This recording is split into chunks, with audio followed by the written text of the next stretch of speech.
Qui sauve une vie, sauve un monde.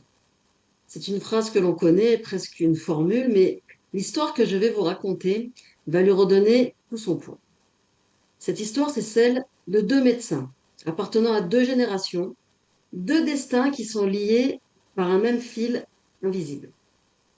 Le professeur Avi Rifkind est né en 1949 en Israël.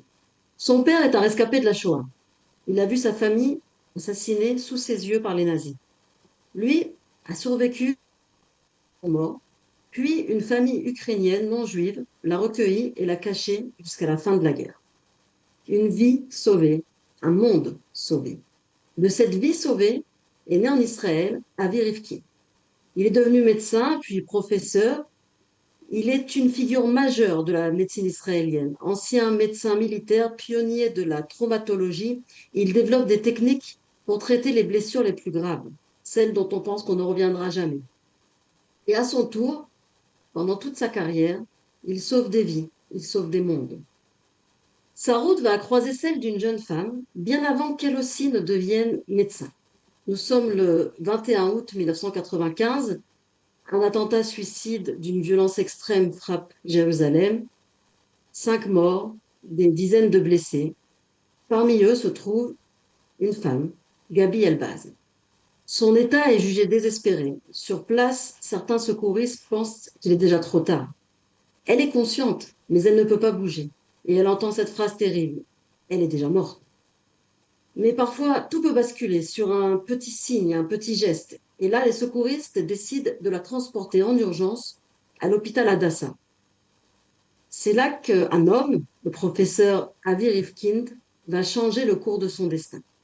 Ce soir-là, il accueille cette patiente dans un état désespéré et il prend une décision, celle de tenter une opération qui n'a encore jamais été faite en Israël. Il veut tout faire, même ce qui paraît impossible, pour la sauver.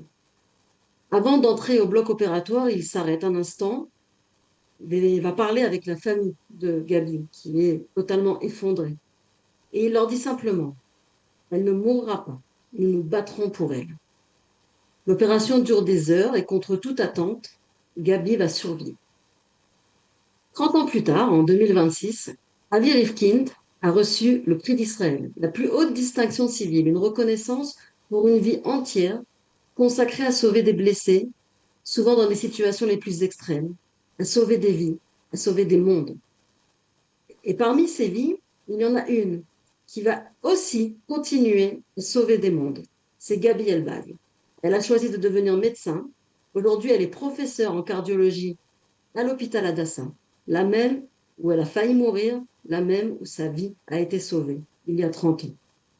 Chaque jour, elle traverse les couloirs et parfois elle croise celui qui lui a sauvé la vie.